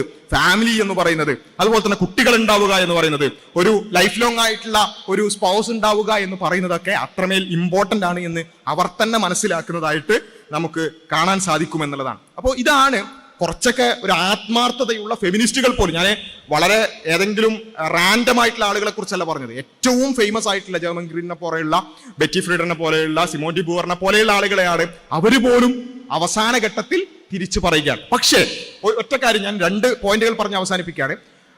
പിന്നെ ഈ പറഞ്ഞ റിഗ്രറ്റുകളും അല്ലെങ്കിൽ ഈ പറഞ്ഞ തിരുത്തലുകളും നമ്മൾ പഠിക്കുന്നുണ്ടോ? നമ്മൾ പലപ്പോഴും പഠിക്കുന്നില്ല. ആ പുസ്തകങ്ങൾ തന്നെ അവൈലബിൾ അല്ല, പലപ്പോഴും അത് അത്രത്തോളം അവൈലബിൾ അല്ല നമുക്ക്. മാത്രമല്ല ഇപ്പോഴും നമ്മുടെ ഫെമിനിസത്തിന്റെ ഭാഗമായി നമ്മളിലേക്ക് ഇഞ്ചക്ട് ചെയ്യപ്പെടുന്ന എന്താണ്? ഈ പറഞ്ഞ ആന്റി ഫാമിലി ആയിട്ടുള്ള ഇത്തരം കൺസെപ്റ്റുകളാണ്. ഏതുവരെ ചോദിച്ചാൽ ഈ കഴിഞ്ഞ ജനുവരിയിൽ പുറത്തിറങ്ങിയിട്ടുള്ള ദേശാഭിമാനി വാരിക, അതിന്റെ പിന്നെ കവർ പേജ് തന്നെ നിങ്ങൾ ചിലപ്പോൾ കണ്ടിട്ടുണ്ടാവും, സേ നോ ടു മാരേജ് എന്നുള്ളതാണ്. പണ്ടത്തെ ആ ഒരു പിന്നെ എന്താ പറയാ 19-ാം നൂറ്റാണ്ടിന് വണ്ടി കിട്ടാത്ത മാതിരി എന്ന് പറഞ്ഞ മാതിരി പണ്ടത്തെ ഫെമിനിസ്റ്റ് ചിന്തകളൊക്കെ അതേമാതിരി ഛർദ്ദിച്ചു വെച്ചിരിക്കുകയാണ്. അതിലുള്ള ഒരു ഹെഡിങ് എന്താണെന്ന് ചോദിച്ചാൽ നമുക്ക് കുടുംബങ്ങൾക്ക് തീ കൊളുത്താം എന്നതാണ്. കുടുംബങ്ങൾക്ക് തീ കൊളുത്താം. ഈ പറഞ്ഞ പണ്ട് ബെറ്റി ഫ്രീഡനും അതുപോലെ തന്നെ സിമോൺ ഡി ബൂവറൊക്കെ പണ്ട് പറഞ്ഞ അതേ ആശയം, കുടുംബങ്ങളാണ് പ്രശ്നം, കുടുംബം ഉണ്ടാകുന്നത് കുടുംബ വ്യവസ്ഥയാണ് പിന്നെ സ്ത്രീകളുടെ സ്വാതന്ത്ര്യം ഇല്ലാതാക്കുന്നത് എന്നൊക്കെ പറഞ്ഞുകൊണ്ടുള്ള അതേ പണ്ടത്തെ ആ ചവറുകൾ ഇപ്പോഴും നമ്മൾ എന്ത് ചെയ്യാണ് നമ്മുടെ അക്കാദമിക്സിൽ അതുപോലെ തന്നെ നമ്മുടെ സാമൂഹ്യ പരമായിട്ടുള്ള ചർച്ചകളിലൊക്കെ ഇപ്പോഴും നമ്മൾ കേട്ടുകൊണ്ടിരിക്കാം. പക്ഷെ അത് പറഞ്ഞ ആളുകൾ പോലും തിരുത്തിയത് പോലും നമുക്ക് എന്ത് ചെയ്യാൻ പറ്റുന്നില്ല, പലപ്പോഴും കാണുന്നില്ല. ഞാൻ ഒരു കാര്യം കൂടി പറഞ്ഞ് അവസാനിപ്പിക്കാൻ, ഇത് കുറച്ചൊക്കെ ആത്മാർത്ഥതയുള്ള ആളുകൾ ഇങ്ങനെ തിരിച്ചു പറഞ്ഞെങ്കിൽ വേറൊരു ഭാഗത്ത് നമുക്ക് കാണാൻ സാധിക്കുന്നത് വെച്ചാൽ പുവർ ഹിപ്പോക്രസിയാണ്. ഞാൻ കുറച്ച് ഉദാഹരണങ്ങൾ മാത്രം പറയാം. പിന്നെ ഗ്ലോറിയ സ്റ്റെയ്നം ഈ പറഞ്ഞ പിന്നെ മാരേജിനെ അറേഞ്ച്മെന്റ് ഓഫ് 1.5 പീപ്പിൾ വെച്ചാൽ മാരേജ് എന്ന് പറഞ്ഞാൽ ഒരു 1.5 മനുഷ്യന്മാരുടെ ഒരു അറേഞ്ച്മെന്റ് ആണെന്നാണ് പറഞ്ഞത്. കാരണം എന്താ, ഒരു മനുഷ്യൻ എന്ന് പറഞ്ഞാൽ ഹസ്ബൻഡ്, മറ്റേ അര മനുഷ്യൻ എന്ന് പറഞ്ഞാൽ സ്ത്രീ, അങ്ങനെ 1.5 മനുഷ്യന്മാരുടെ അറേഞ്ച്മെന്റ് ആണ് മാരേജ് എന്ന് പറഞ്ഞ ഗ്ലോറിയ സ്റ്റെയ്നം. പിന്നെ നമ്മൾ കാണുന്നത് വെച്ചാൽ 66 വയസ്സിൽ വിവാഹം കഴിക്കുന്നതാണ്. അപ്പൊ അവര് 1.5 ആവാൻ തീരുമാനിച്ചിട്ടുണ്ടാവുമായിരിക്കും. ഇത് നമുക്ക് ഒരുപാട് കാണാൻ സാധിക്കും. ഒരുപാട് ഫെമിനിസ്റ്റ് ചിന്തകന്മാരെ നമുക്ക് കാണാൻ സാധിക്കും. ആൻഡ്രിയ ഡോക്കിൻ അവർ പറഞ്ഞതെന്ന് വെച്ചാൽ strongly oppose marriage, describing it as institutionalised rape and domination. Institutionalised ആയിട്ടുള്ള ഒരു റേപ്പ് ആണ് മാരേജ് എന്ന് പറഞ്ഞാൽ, അതുപോലെ തന്നെ ഡോമിനേഷൻ ഉള്ള ഒരു ഇൻസ്റ്റിറ്റ്യൂഷണൽ ഒരു ടൂളാണ് മാരേജ് എന്നൊക്കെ പറഞ്ഞ ആൾക്കാർ പിന്നെ എന്ത് ചെയ്യാണ്, പിന്നെ നമ്മൾ കാണുന്നത് ഒരു കമ്മിറ്റഡ് റിലേഷൻഷിപ്പിൽ ഏർപ്പെടുന്ന നമുക്ക് കാണാൻ സാധിക്കും. അതുപോലെ തന്നെ മേരി വോൾസ്റ്റൺ ക്രാഫ്റ്റ് അവരും ഈ വിൻഡിക്കേഷൻ ഓഫ് റൈറ്റ്സ് ഓഫ് വുമണിൽ ഈ പറഞ്ഞ മാരേജിനെയൊക്കെ എതിർത്ത ആളുകൾ പിന്നീട് പിന്നെ കല്യാണം കഴിക്കുന്ന നമുക്ക് കാണാൻ സാധിക്കും. ഇങ്ങനെ നേരത്തെ കാണിച്ച പുസ്തകത്തിന്റെ ഓതറാണ്. നെക്സ്റ്റ് ഇങ്ങനെ എല്ലാവരെയും നമുക്ക് കാണാൻ സാധിക്കുന്ന വെച്ചാൽ ഈ രൂപത്തിൽ അവർ തത്വം ഒരു ഭാഗത്ത് പറയുകയും എന്നാൽ മറുഭാഗത്ത് അതിന് നേരെ ഓപ്പോസിറ്റ് ആയിട്ടുള്ള ഒരു ജീവിതം നയിച്ചതായിട്ട് നമുക്ക് കാണാൻ സാധിക്കും. ഞാൻ പറഞ്ഞ് അവസാനിപ്പിക്കുമ്പോൾ എനിക്ക് പറയാനുള്ളത് വെച്ചാൽ ഇത് ഒരു ഭാഗത്ത് അതിന്റെ റിയാലിറ്റി മനസ്സിലാക്കി തിരിച്ചു പറഞ്ഞ തൗബ ചെയ്ത ആളുകളാണെങ്കിൽ, മറുഭാഗത്ത് റിയൽ ലൈഫിൽ സംഭവം ഇങ്ങനെ തത്വം പറയുമ്പോൾ ഒക്കെ മാരേജിനെയും അതുപോലെ തന്നെ ഫാമിലിയൊക്കെ ഭയങ്കരമായി എതിർക്കുമെങ്കിൽ കൂടി റിയൽ ലൈഫിൽ അതൊക്കെ അക്സെപ്റ്റ് ചെയ്യുകയും അതുപോലെയൊക്കെ ജീവിക്കുകയും നല്ല കുടുംബിനിയായി ജീവിക്കുകയൊക്കെ ചെയ്യുന്ന ആളുകൾ മറുഭാഗത്തും. ഇതിലൂടെയൊക്കെ നമുക്ക് മനസ്സിലാകുന്ന കാര്യം എന്താ വെച്ചാൽ, നമ്മുടെ ചിന്തകൾ കൊണ്ട് നമ്മൾ പരിഹാരങ്ങൾ ഉണ്ടാക്കാൻ ശ്രമിക്കുമ്പോൾ പലപ്പോഴും സംഭവിക്കുന്നത് ഇതാണ്. യഥാർത്ഥത്തിൽ അവർക്കൊക്കെ തൗബ ചെയ്ത് മനസ്സിലായ ഒരു സംഭവം തന്നെയാണ് ഇതിന്റെ റിയാലിറ്റി എന്ന് പറഞ്ഞാൽ. നമ്മുടെ സാമൂഹ്യ ജീവിതത്തിൽ കേവലമായി ഈ ഫെമിനിസ്റ്റുകൾ പറയുന്നത് പോലെ ആണും പെണ്ണും തമ്മിലുള്ള ഒരു നിലക്കാത്തൊരു യുദ്ധമായിട്ടൊന്നല്ല നമുക്ക് സാമൂഹിക ജീവിതത്തെ കാണാൻ സാധിക്കുക. അങ്ങോട്ടും ഇങ്ങോട്ടുള്ള ഹുന്ന ലിബാസുല്ലക്കും വഅൻതും ലിബാസുല്ലഹുന്ന, ഇസ്ലാം പറഞ്ഞതുപോലെ അങ്ങോട്ടും ഇങ്ങോട്ടും വസ്ത്രമായിക്കൊണ്ട് ഒരു പാരസ്പര്യമാണ് യഥാർത്ഥത്തിൽ ആണും പെണ്ണും തമ്മിലുള്ള ബന്ധത്തിന്റെ കാതൽ എന്ന് പറയുന്നത്. അതിനൊക്കെ മാറി, ആ ഒരു സംഭവത്തിനൊക്കെ മാറി ഒരു കരിയറിസത്തിന്റെ പിന്നാലെ വിവാഹം എന്നൊക്കെ പറയുന്നത് ഒരു ഓപ്പറേഷന്റെ ടൂളാണ്, ഇൻസ്റ്റിറ്റ്യൂഷണലൈസ്ഡ് റേപ്പാണ്, ഡോമിനേഷൻ ആണ് എന്നൊക്കെ പറഞ്ഞുകൊണ്ട് ഈ തിയറിയും നമ്മുടെ മനസ്സിലേക്ക് കയറ്റിക്കൊണ്ട് നമ്മൾ ജീവിച്ചാൽ നമുക്ക് ഈ ലോകത്ത് തന്നെ സമാധാനം ഇല്ലാതാവാണ് ചെയ്യാം. ഈ ലോകത്ത് തന്നെ നമുക്കൊരു സമാധാനവും സ്വസ്ഥതയും ഇല്ലാതാവാണ് ചെയ്യാം. ഇവരൊക്കെ ഓഫർ ചെയ്യുന്നത് നേരത്തെ പറഞ്ഞതുപോലെ സ്ത്രീകൾക്ക് സമാധാനം, സ്ത്രീകൾക്ക് സ്വസ്ഥത, അവർക്കുള്ള വിമോചനം എന്നൊക്കെയാണ് ഓഫർ ചെയ്യുക. പക്ഷെ അവസാനം സംഭവിക്കുന്നത് എന്താണെന്ന് ചോദിച്ചാൽ നേരെ ഓപ്പോസിറ്റ് ആണ് എന്നുള്ളതാണ് നമുക്ക് മനസ്സിലാകുന്നത്. അവിടെയാണ് അള്ളാഹു സുബ്ഹാനഹു വതആല പറഞ്ഞത്, നിങ്ങൾ നിങ്ങൾ പല കാര്യങ്ങളെയും ഇഷ്ടപ്പെടുന്നു, നിങ്ങൾ പല കാര്യങ്ങളെയും ഇഷ്ടപ്പെടുന്നില്ല, അതിനെ നിങ്ങൾ നിങ്ങൾക്കൊരു നല്ല കാര്യമല്ല എന്ന് തോന്നുന്നു, വഹുവ ഖൈറുല്ലക്കും, അല്ലെ, അത് നിങ്ങൾക്ക് ശരിക്കും നന്മയായിരിക്കാം. എന്നിട്ട് ആ ആയത്ത് അള്ളാഹു അവസാനിപ്പിക്കുന്നത് വല്ലാഹു യഅലമു വഅൻതും ലാ തഅലമൂൻ, അള്ളാഹു ആണ് എല്ലാം അറിയുന്നവൻ, വഅൻതും ലാ തഅലമൂൻ, നിങ്ങൾക്ക് അറിവിന് പരിമിതിയുണ്ട്, നിങ്ങൾക്കറിയില്ല. അപ്പോ ആ ഒരു ബോധ്യം നമുക്ക് വേണം. പടച്ചവൻ, നമ്മെ സൃഷ്ടിച്ച പടച്ചവൻ സ്ത്രീകളുമായി ബന്ധപ്പെട്ടുകൊണ്ട്, പുരുഷന്മാരുമായി ബന്ധപ്പെട്ടുകൊണ്ട്, തൊഴിലാളികളുമായി ബന്ധപ്പെട്ടുകൊണ്ട്, പാവപ്പെട്ടവരുമായി ബന്ധപ്പെട്ടുകൊണ്ട്, എല്ലാ മേഖലകളിലുള്ളവരുമായി ബന്ധപ്പെട്ടുകൊണ്ടും പടച്ചവൻ നമുക്ക് എന്ത് ചെയ്തിട്ടുണ്ട്? നമ്മെ സൃഷ്ടിച്ച, നമ്മെ ഏറ്റവും ഇഷ്ടപ്പെടുന്ന പടച്ചവൻ നമുക്ക് സൊല്യൂഷൻ തന്നിട്ടുണ്ട്. ആ സൊല്യൂഷൻ മാറ്റി വെച്ചുകൊണ്ട് നമ്മളുടെ ചിന്തകളിലൂടെ നമ്മൾ പുതിയ സൊല്യൂഷനുകൾ ഉണ്ടാക്കാൻ ശ്രമിച്ചാൽ പലപ്പോഴും നമ്മളത് ഒറ്റനോട്ടത്തിൽ നോക്കുമ്പോൾ നല്ല അടിപൊളി രസകരമായ സൊല്യൂഷൻസ് ആയിരിക്കും.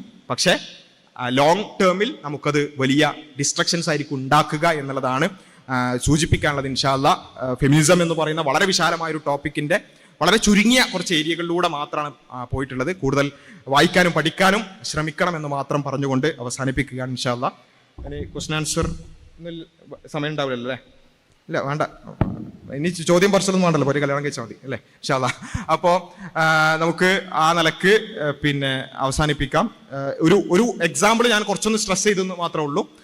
വിവാഹം എന്നുള്ളതിനെ കുറിച്ചുള്ള അതിൻ്റെ ഒരു വ്യൂ എന്ന് പറയുന്നത് അതുപോലെ തന്നെ ഇക്വാളിറ്റിയുമായി ബന്ധപ്പെട്ടുകൊണ്ടാകട്ടെ, ജെൻഡർ റോൾസുമായി ബന്ധപ്പെട്ടുകൊണ്ടാകട്ടെ ഒക്കെ നമ്മൾ പരിശോധിച്ച് നോക്കിയാൽ ഒരു മനുഷ്യന്റെ ചിന്തയുടെ പരിമിതി എത്ര ഉള്ളൂ. ഈ ഫെമിനിസ്റ്റ് ചിന്തകരാരും ഈ സ്ത്രീകളൊക്കെ ഇങ്ങനെ ആകെ ഇടങ്ങറാക്കണം അല്ലെങ്കിൽ അവരുടെ മനസ്സമാധാനം തകർക്കണം എന്ന് വിചാരിച്ചിട്ടൊന്നല്ല ഈ ഫെമിനിസം ഉണ്ടാക്കിയത്. വളരെ നല്ല ഉദ്ദേശത്തോടു കൂടി തന്നെയാണ് ഫെമിനിസം ഉണ്ടാക്കിയത്. കമ്മ്യൂണിസം എന്തിനാ ലക്ഷക്കണക്കിന് കോടിക്കണക്കിന് ആൾക്കാരെ കൊല്ലണം എന്ന് വിചാരിച്ചിട്ടല്ല കമ്മ്യൂണിസം ഉണ്ടാക്കിയത്. അവരൊക്കെ നല്ല ഉദ്ദേശത്തിലാണ് ഉണ്ടാക്കുന്നത്. പക്ഷെ മനുഷ്യന്മാരാണ്, മനുഷ്യന്മാരുടെ ചിന്തക്ക് പരിമിതിയുണ്ട്. ആ പരിമിതികളാണ് ഇതിലൊക്കെ പ്രതിഫലിക്കുന്നത് എന്ന് തിരിച്ചറിയുക എന്നുള്ളതാണ്. അതിനൊക്കെ അപ്പുറത്ത് ആ പരിമിതികളൊന്നുമില്ലാത്ത പടച്ചവന്റെ ദർശനത്തിലേക്ക്, ആ പടച്ചവന്റെ സൊല്യൂഷൻസിലേക്ക് തിരിച്ചു പോവുക എന്നുള്ള ഒരു രീതിയിലേക്ക് നമ്മുടെ ചിന്തകൾ പൂർണ്ണമായ സമർപ്പണത്തിലെ ഖാല ഇന്നനി മിനൽ മുസ്ലിമീൻ, ഞാൻ പരിപൂർണമായി സമർപ്പിച്ചവനാകുന്നു എന്ന് മനസ്സുകൊണ്ട് പ്രഖ്യാപിക്കുന്ന അവസ്ഥയിലേക്ക് നമുക്ക് എത്താൻ സാധിക്കണം. അല്ലാഹു സുബ്ഹാനഹു വ തആല തൗഫീഖ് നൽകുമാറാകട്ടെ. വാഖിറു ദഅ്വാന അനിൽ ഹംദുലില്ലാഹി റബ്ബിൽ ആലമീൻ. അസ്സലാമു അലൈക്കും.